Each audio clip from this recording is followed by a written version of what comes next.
Okay សួស្តីបងប្អូនទាំងអស់គ្នាដែលចូលមកក្នុង channel KTP ថ្ងៃនេះ KTP នឹងបង្រៀនបងប្អូនទាំងអស់គ្នាឲ្យចេះ install នៅ unicode ហើយនឹងធ្វើការ download នៅ unicode បែបម៉េច install unicode បែបម៉េចដើម្បីឲ្យមាន font ខ្មែរអូខេអញ្ចឹងតោះចូលទស្សនាទាំងអស់គ្នា complete ជួយ subscribe like ដើម្បីទទួលបានវីដេអូថ្មីណាអូខេដំបូងឡើយយើងចូលមកក្នុង Firefox ក៏បាន Chrome ក៏បានដែរយើងចូលមកយើងវាយអូខេបងប្អូនពេលវាយពាក្យថា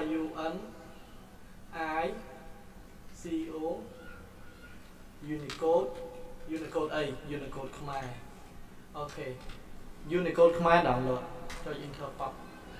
អូខេនេះគឺមាននៅក្នុងនឹងច្រើនយើងអាចធ្វើការ download សូមមួយណាក៏បានដែរសូមនោះគឺ free អត់មានអីបាក់ download ទេអូខេឥឡូវយើងយក unicode 2.1download សិន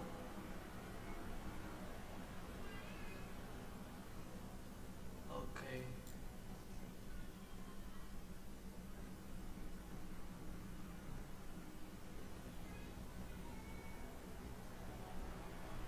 អូខេនេះធ្វើការ download ឲ្យយើងអូខេនេះយើងនៅពេលដែលយើង download ហើយអូខេធ្វើការបិទវាវិញនៅពេលដែលយើងធ្វើការ download ហើយយើងចូលទៅក្នុង microcontroller យកពាក្យ download នេះគឺ unicode របស់យើងចុចពាក្យយើងលើសំទោសយើងគ្រាន់តែចុចពាក្យថា unicode អាហ្នឹងទៅលើវាហ្នឹង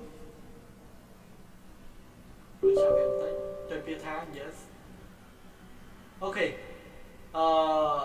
នេះនៅពេលដែលយើងចុចមកដល់កន្លែងហ្នឹងហើយយើងចុចពាក្យថា next ហើយ nextអូខេ finish អូខេបន្តមកទៀតគឺយើងអាចធ្វើការ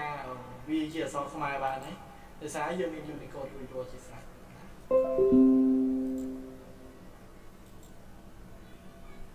ដោយសារអានេះយើងអត់ទាន់ add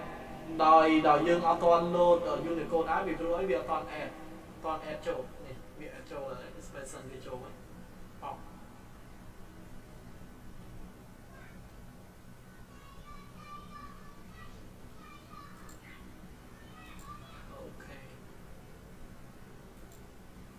អូខេហ្នឹងហើយ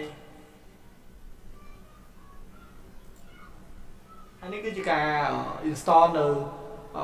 unicode ដើម្បីយើងអាចបែកខ្មែរបានណាបើនិយាយស្រួលស្ដាប់វិញគឺ font ដែលយើងអាចបែកខ្មែរបានណាហ្នឹងហើយអរគុណច្រើនអរគុណសម្រាប់ការចូលមកក្នុង channel KTP ថ្ងៃនេះហើយថ្ងៃនេះ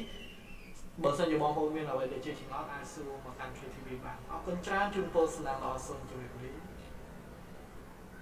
អរគុណបាយបាយ